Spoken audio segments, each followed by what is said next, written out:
Welcome to top news.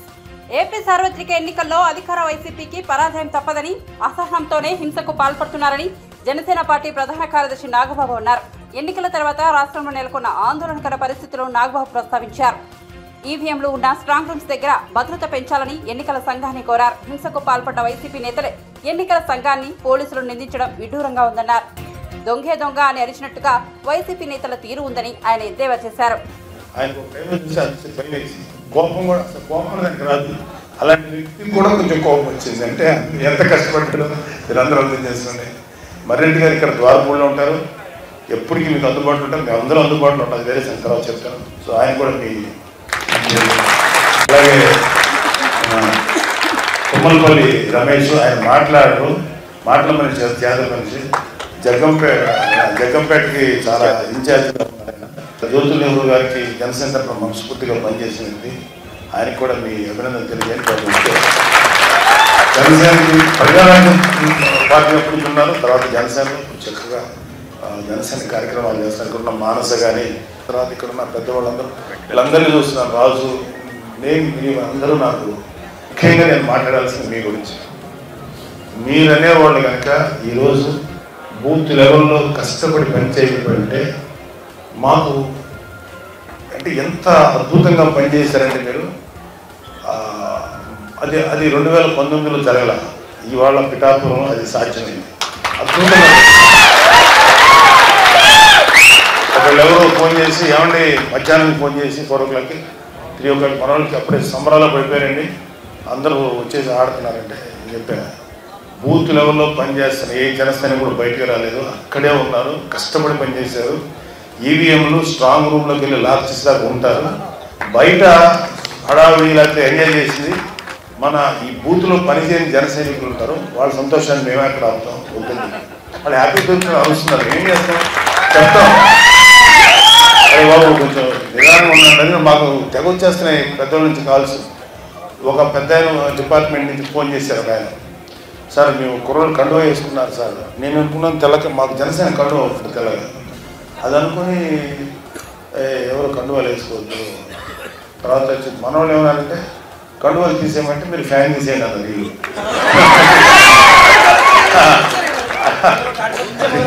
అదే తెలుస్తున్నారు. అయితే కండువాలు తీసేయమంటే తర్వాత చెప్పాను. ఆయన కండువా ఏ కండువా వేసుకున్నారండి, ఎర్ర కష్టపడేవాడు వేసుకునేదండి. అది ఒక కార్మికుడు, ఒక కర్షకుడు చెమట తుడుచుకుంటే అది కార్మికుడు కర్షకుడు యొక్క దీనిది మీరు ఇసుకోవద్దు. ముఠా మేస్త్రి అది అందరం వాడేదంటే అదే అతన్ని ఎవరికి అది వేసుకున్న వాళ్ళు మీరు టచ్ చేయకండి బాబు. వాళ్ళు అన్నాను, వాళ్ళు కండువ వేసుకుంటే టచ్ చేయకండి. అది కాకుండా వాళ్ళు ఏదైనా స్లోగన్స్ ఇచ్చారు, ఇంకోటి అంటే మీరు వాళ్ళు చెప్పచ్చు, లేదా మీరు ఏమైనా తీసుకోవచ్చు. కండువ వేసుకున్న దానికి మాత్రం అరెస్ట్ చేయండి, అనేది ఎటువంటి చర్య తీసుకోకండి సార్. మీకు అది నెగిటివ్ అవుతుంది, అది తప్పు కాదు, అదే జనరల్ కామన్ నాకు సింబల్ అని చెప్పడం జరిగింది. తర్వాత మీరందరూ ఎంత ఎండలో పనిచేశారంటే, నేను సాయంత్రం ఒక 3-4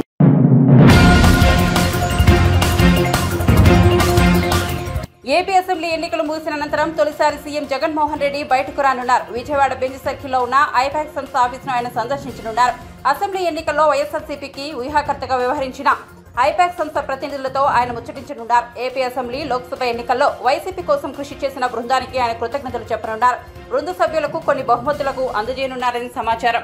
మధ్యాహ్నం 12 గంటల సమయంలో ఐపాక్ కార్యాలయానికి చేరుకుని దాదాపు 30 నిమిషాల పాటు వారితో జగన్ మాట్లాడనున్నారు.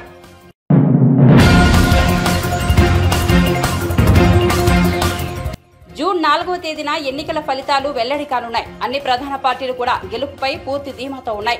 తాజాగా ఏపీ మంత్రి మేరుగు నాగార్జున మీడియాతో మాట్లాడుతూ జూన్ 4న వైసీపీ సరికొత్త చరిత్రను సృష్టించబోతోందని చెప్పారు.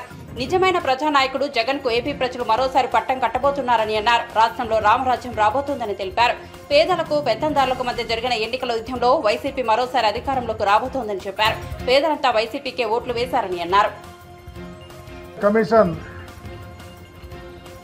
కళ్ళు లేని కబోజీలాగా చెవిటివాడి ముందు శంఖం ఊదినట్టు మేము చెప్తూనే ఉన్నాము, రిప్రజెంటేషన్ ఇస్తా ఉన్నాం, కానీ ఎక్కడా యాక్షన్ లేదు. ఆంధ్రప్రదేశ్లో పోలీస్ వ్యవస్థ అస్తావ్యస్తంగా ఉంది. ఎందుకంటే వ్యవస్థ మొత్తం పురంధరేశ్వరి చంద్రబాబు చేతుల్లో ఉంది. కేంద్ర ప్రభుత్వం అపాయింట్ చేసినటువంటి అబ్జర్వర్ అతను ఒక రిటైర్డ్ ఆఫీసర్ అట. ఆయన ఏది చంద్రబాబు పురంధేశ్వరి చెప్తే అది చేయటం, ఎవరిని ట్రాన్స్ఫర్ చేయమంటే వాళ్ళని చేయటం. ఈ రాష్ట్రంలో ఇంత హింస ఏ ఎన్నికల్లోనూ జరగల. చివరికి మా నాయకుల్ని హౌస్ అరెస్ట్ చేస్తే వాళ్ళేమో మా అవతల వాళ్ళేమో క్యాంపెయిన్ చేసుకోవటం, మా మీద దాడులు చేస్తే మా వాళ్ళనేమో ఇన్సిడెంట్ అయిపోయిన తర్వాత తీసుకెళ్ళి అరెస్ట్ చేస్తాం. మా వాళ్ళు ఏదైనా చిన్న ఇన్సిడెంట్ దగ్గరకు వచ్చేస్తే మాకు అన్యాయం జరిగిందని చెప్తే 107 పెట్టాం. ఇలాంటి అకృత్యాలు ఈ రాష్ట్రంలో చేస్తూ ఉంటే పోలీసు వ్యవస్థ నిమ్మకిరెత్తినట్టు తెలుగుదేశం పార్టీకి వత్తాదు పలుకుతూ ఉంది. అందుకనే ఈరోజు ఉదయం డీజీపీ గారిని కలిసాం. ఈరోజు ఇప్పుడు మళ్ళీ ఎన్నికల కమిషన్కి వచ్చి చెప్తా ఉన్నాం. ఎందుకంటే ఆల్టర్నేటివ్ లేదు మాకు. కానీ ఆంధ్రప్రదేశ్లో చంద్రబాబు పురంధేశ్వరి చేతిలో కీలుబొమ్మలాగా ఎన్నికల కమిషన్ పోలీసు వ్యవస్థ నడుస్తూ ఉంది. ప్రజలు గమనించాలా. ప్రజాస్వామ్యం అపహాస్య చేస్తూ ఉన్నారు, రాజ్యాంగ వ్యవస్థ దుర్వినియోగం చేస్తూ ఉన్నారు. తక్షణమే విజ్ఞత కలిగినటువంటి పౌరులు ఈ రాష్ట్రంలో ఏం జరుగుతుందో గమనించమని, అలాగే ఇప్పటికైనా కళ్ళు తెరిచి ఆంధ్రప్రదేశ్లో పోలీసు వ్యవస్థ సక్రమంగా ఎక్కడా దాడులు అఘాయిత్యాలు అమాల్చాలు జరగకుండా చూడాలని, అలాగే ఎన్నికల కమిషన్ కూడా త్వరగా రియాక్ట్ అయ్యి, ఇప్పుడే చూసాం కేంద్ర ప్రభుత్వం ఎక్కడికో ఇక్కడ డీజీపీ గారిని ఎన్నో చీఫ్ సెక్రటరీ గారు పిలిచారట. ఏది ఏమైనా త్వరితగతిని అల్లర్లు జరగకుండా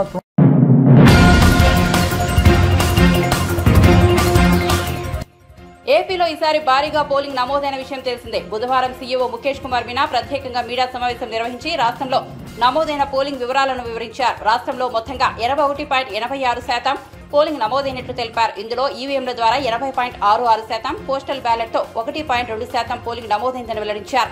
గత ఎన్నికలతో పోలిస్తే 2.09% పోలింగ్ పెరిగిందని మీనా తెలిపారు. ఈ నేపథ్యంలో టీడీపీ అధినేత చంద్రబాబు నాయుడు, వైసీపీ అధ్యక్షుడు CM Jagan, Janasena chief Pawan Kalyan, TDP ప్రధాన కార్యదర్శి నారా లోకేష్, ఏపీ కాంగ్రెస్ అధ్యక్షులు వైఎస్ షర్మిల, నందమూరి బాలకృష్ణ వంటి ప్రముఖులు పోటీ చేసిన వారి నియోజకవర్గాల్లో ఎంత శాతం పోలింగ్ నమోదైందనే వివరాలను ఇప్పుడు మనం తెలుసుకుందాం. మాజీ సీఎం చంద్రబాబు పోటీ చేసిన కుప్పం నియోజకవర్గంలో 85.87% పోలింగ్ నమోదైంది. ఇక ఏపీ సీఎం జగన్మోహన్ రెడ్డి పోటీ చేసిన పులివెందులలో 81.34% పోలింగ్ నమోదైతే, జనసేనాని బరిలో నిలిచిన పిఠాపురం నియోజకవర్గంలో 86.36% పోలింగ్ నమోదు కావడం విశేషం. టీడీపీ నేత నారా లోకేష్ పోటీ చేసిన ఈ మంగళగిరిలో 85.74% ఓటింగ్ జరిగింది. అలాగే నందమూరి బాలకృష్ణ బరిలో ఉన్న హిందూపురం నియోజకవర్గంలో 77.82% పోలింగ్ నమోదు కాగా, షర్మిల కాంగ్రెస్ ఎంపీగా అభ్యర్థిగా పోటీ చేసిన కడపలో 78.73% పోలింగ్ జరిగింది.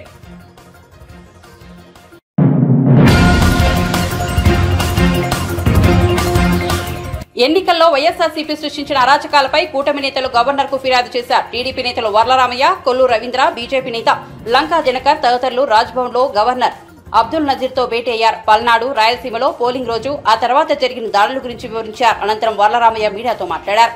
ఏపీలో ఎన్ని అరాచకాలు జరిగాయో గవర్నర్కు ఆధారాలతో సహా వివరించాం. వైఎస్ఆర్సీపీతో కుమ్మక్కై పోలీసులు ఎలా వ్యవహరించారో వీడియోలు చూపించాం. మాచర్ల, నరసరావుపేట, చంద్రగిరి, తాడిపత్రిలో జరిగిన దారుణాలను ప్రస్తావించాం. ఏపీలో ఇంత అరాచకం జరిగింది కాబట్టి సీఎస్, డీజీపీలను ఎన్నికల సంఘం ఢిల్లీ పిలుస్తోంది. ప్రజలు వైఎస్ఆర్సీపీను తిరస్కరించారనే విషయం జగన్కు అర్థమైంది. ఓటమి ఖాయమనే విషయం అర్థమై ప్లాన్ బి అమలు చేశారు. క్యూలో ఉన్న ఓటర్లను భయపెట్టారు. పోలింగ్ కేంద్రాల వద్ద అల్లర్లు సృష్టించారు. హింసను ప్రేరేపించి పోలింగ్ శాతాన్ని తగ్గించాలని చూశారు. ఎన్నికల తర్వాత కూడా గొడవలు కొనసాగాయి. తిరుపతిలో పులివర్తి నానిపై హత్యాయత్నం చేశారని వెల్లడించారు. ప్లాన్ బి అంటే అరాచకం.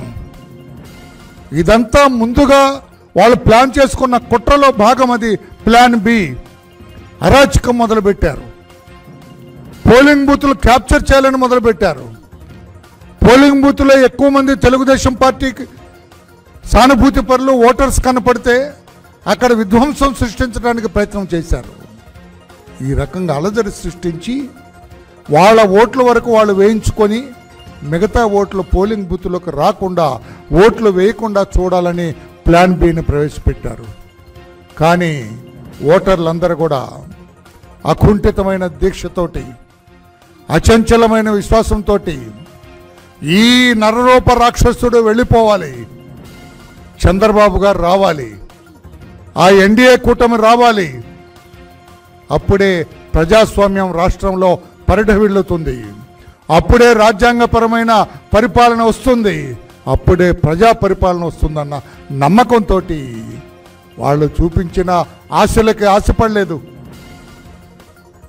వాళ్ళు ప్రలోభపెట్టారు, ప్రలోభపడలేదు.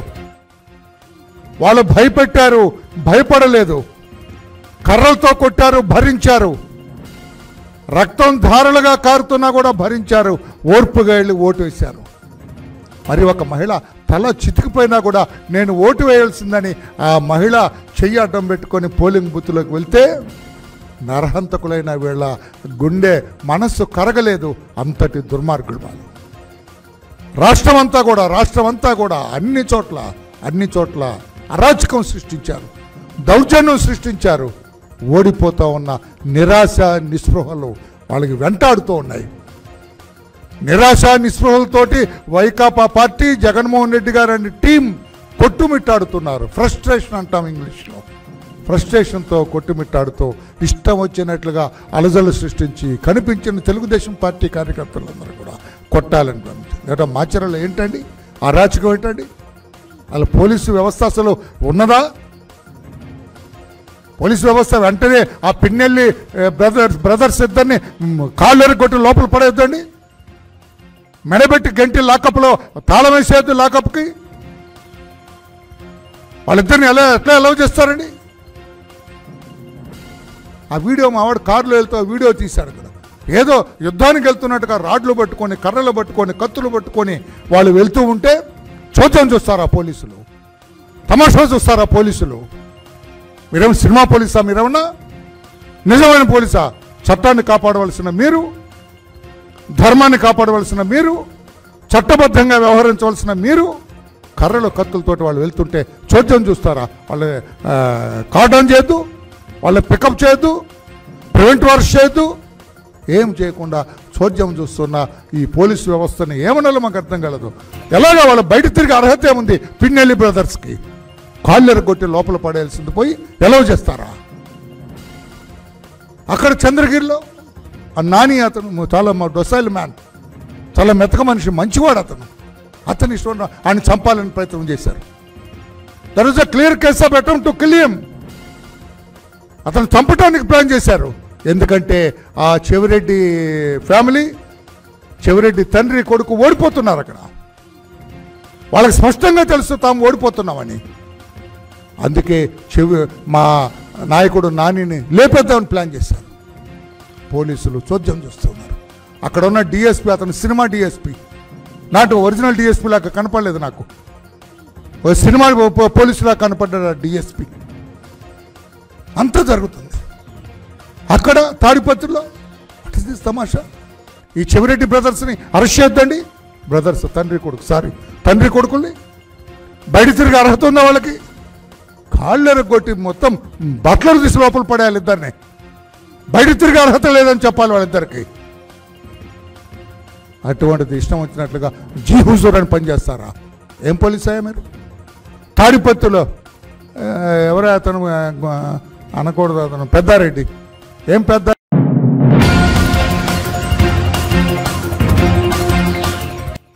వేసవి తాపంతో ఉక్కిరిబిక్కిరవుతున్న దేశ ప్రజలకు భారత వాతావరణ విభాగం చల్లటి కబురు చెప్పింది. మే నాటికి నైరుతి రుతుపవనాలు కేరళను తాకనున్నాయని అంచనా వేసింది. ఈ ఏడాది నైరుతి రుతుపవనాలు 4 రోజులు ఇటు అటుగా మే 31న కేరళను తాకనున్నాయని, ఆ తర్వాత దేశవ్యాప్తంగా విస్తరించనున్నాయని ఐఎండీ లెక్కగట్టింది. ఈ మేరకు బుధవారం అంచనాలను వెల్లడించింది. నైరుతి రుతుపవనాలు మే 1న కేరళను తాకడం ముందస్తు కాదని, సాధారణ తేదీకి సమీపంగా ఉందని IMD director general Mrutyunjay Mohapatra వెల్లడించారు. కాగా వ్యవసాయ సాధికారత భారత ఆర్థిక వ్యవస్థకు నైరుతి రుతుపవనాలు చాలా ముఖ్యమైనవి. నైరుతి రుతుపవనాల ప్రభావంతో దేశవ్యాప్తంగా 4 నెలల పాటు వర్షాలు కురుస్తాయి. కాగా ఈ ఏడాది సాధారణం కంటే అధిక వర్షపాతం నమోదవుతుందని గత నెలలో ఐఎండీ అంచనా వేసిన సంగతి తెలిసిందే.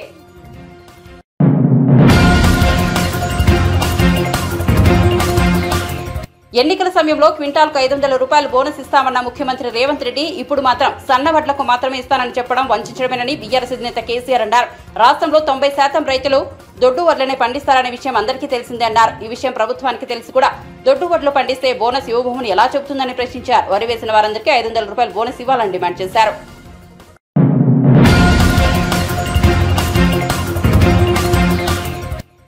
పశ్చిమ బెంగాల్లో బీజేపీ 24 నుంచి 30 స్థానాల వరకు గెలుచుకుంటుందని కేంద్ర హోంమంత్రి అమిత్ షా అన్నారు. బెంగాల్లో ఎన్నికల ప్రచారంలో ఆయన పాల్గొన్నారు. ఈ సందర్భంగా మాట్లాడుతూ 2029 వరకు మోదీయే ప్రధానిగా ఉంటారని స్పష్టం చేశారు. 2029 తర్వాత కూడా మోదీయే తమ నాయకుడిగా ఉంటారన్నారు. బెంగాల్లో జరుగుతున్న దౌర్జన్యాలపై హైకోర్టు జోక్యం చేసుకోవాలని కోరారు.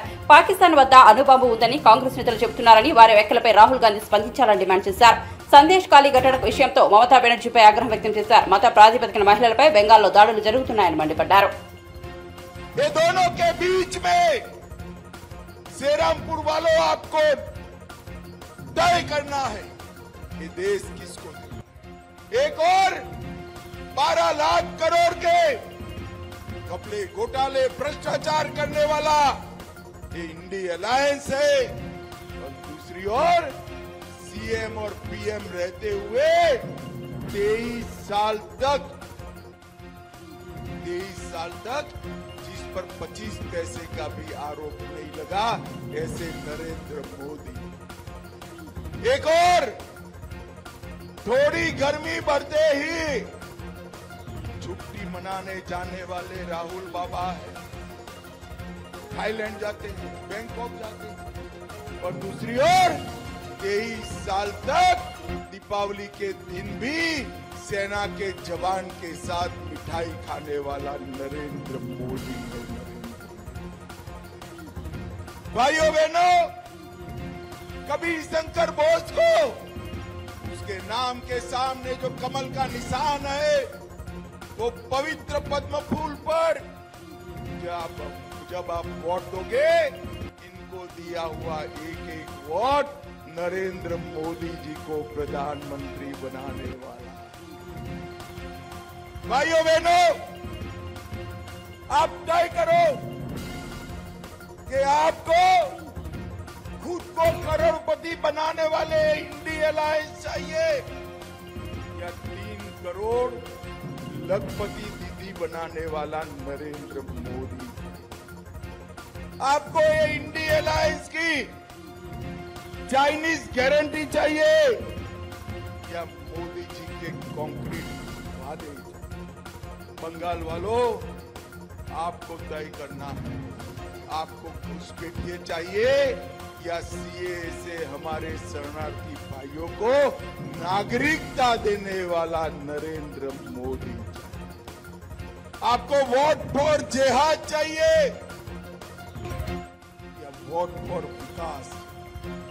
भाइयों बहनों, मैं आपको गारंटी देता हूं, श्रीरामपुर में कबीर बोस को जिता दीजिए, बंगाल में एक भी घुसपैठिया छोड़िए, परिंदा भी पैर न मार पाए ऐसा बंगाल हम बनाए। हम इस सिंडिकेट को खत्म कर देंगे, माफिया को खत्म करेंगे और कट मनी को भी समाप्त करने का काम नरेंद्र मोदी सरकार करेगी। भाइयों बहनों, बंगाल वाले भाइयों बहनों, श्रीरामपुर के भाइयों, मुझे बताओ ये राम मंदिर बनना चाहिए था या नहीं बनना चाहिए था? अरे रोड तक जोर से बोलो, बनना चाहिए था या नहीं बनना चाहिए था? 70 साल तक कांग्रेस, तृणमूल कांग्रेस, कम्युनिस्ट सभी लोग राम मंदिर को अटका कर लटका कर भटका कर बंगाल वालों ने 18 सीटें दे दी। मोदी जी दूसरी बार प्रधानमंत्री बने। एक 5 ही साल में मोदी जी ने केस भी जीता, भूमि पूजन भी किया और 22 जनवरी को प्राण प्रतिष्ठा कर जय श्री राम।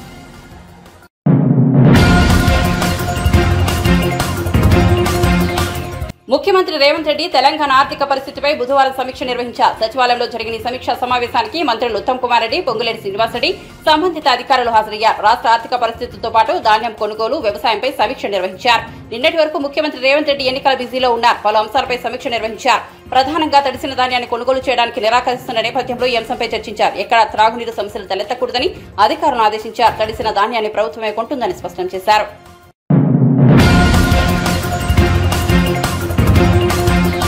రష్యా అధ్యక్షుడు వ్లాదిమిర్ పుతిన్ 2 రోజుల పర్యటన నిమిత్తం గురువారం చైనా చేరుకున్నారు. ఉక్రెయిన్తో యుద్ధం వేళ మద్దతుగా నిలవాలంటూ రష్యా కోరిన నేపథ్యంలో ఆయన పర్యటనకు ప్రాధాన్యత ఏర్పడింది. పర్యటనలో భాగంగా చైనా అధ్యక్షుడు జీ జిన్పింగ్ తో పుతిన్ భేటీ కానున్నారు. ఉక్రెయిన్లో తమ వద్ద ప్రయత్నాలకు యూరప్ దేశాల ఆంక్షలతో ఒంటరిగా మారిన తమ ఆర్థిక వ్యవస్థకు అన్ని విధాలుగా అండగా నిలవాలని పుతిన్ కోరనున్నారు. రష్యా అధ్యక్షుడిగా మార్చిలో తిరిగి ఎన్నికయ్యాక పుతిన్ కు ఇదే తొలి విదేశీ పర్యటన కావడం గమనార్హం. అయితే 6 నెలల వ్యవధి కాలంలో చైనాకు వెళ్లడం ఇది రెండోసారి. ఉక్రెయిన్లో సైనిక దాడికి వ్యతిరేకంగా పశ్చిమ దేశాలు రష్యాపై తీవ్రమైన ఆర్థిక ఆంక్షలు విధించిన విషయం తెలిసిందే. దీంతో చైనాపైనే రష్యా ఎక్కువగా ఆధారపడుతోంది.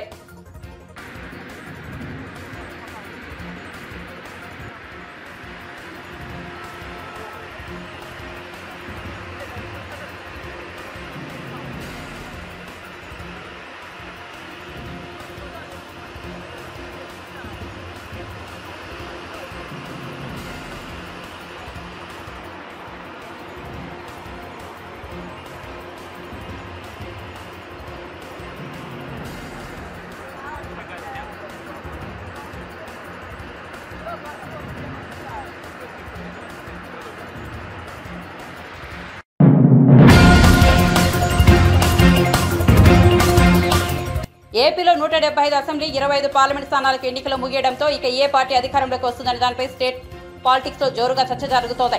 ఎన్నికల ముందు ఓ నేత ఆగ్రహించిన జనసేన పార్టీ అతన్ని పార్టీ కార్యకలాపాలకు దూరంగా ఉంచింది. వివరాలకు వెళ్తే మాదేపల్లి శ్రీనివాస్ ఏలూరు జిల్లా పోలవరం నియోజకవర్గం కొయ్యలగూడెం పట్టణ జనసేన అధ్యక్షుడిగా ఉన్నారు. ఆయన పార్టీ గీత దాటాడంటూ జనసేన అధిష్టానం ఆగ్రహం వ్యక్తం చేసింది.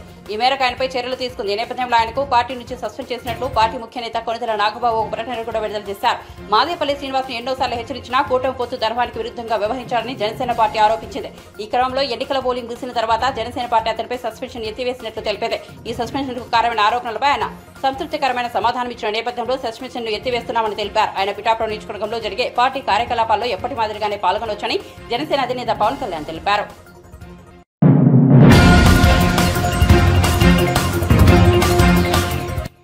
కాంగ్రెస్ అగ్రనేత రాహుల్ గాంధీ ఇటీవల యూపీలోని రాయ్బరేలీలో స్థానిక బార్బర్ షాప్ ను సందర్శించిన సంగతి తెలిసిందే. ఈ సందర్భంగా అక్కడ ఆయన తన గడ్డం ట్రిమ్ చేయించుకుని అందరిని ఆశ్చర్యపరిచారు. ఇందుకు సంబంధించిన ఫోటోలు సోషల్ మీడియాలో వైరల్ గా మారడంతో రాహుల్ గాంధీ సింప్లిసిటీపై జోరుగా చర్చ జరుగుతోంది. ఇదిలా ఉంటే రాహుల్ గాంధీ వచ్చి వెళ్లాక ఈ షాప్ నిర్వాహకులు కొత్త తలనొప్పి వచ్చి చేరింది.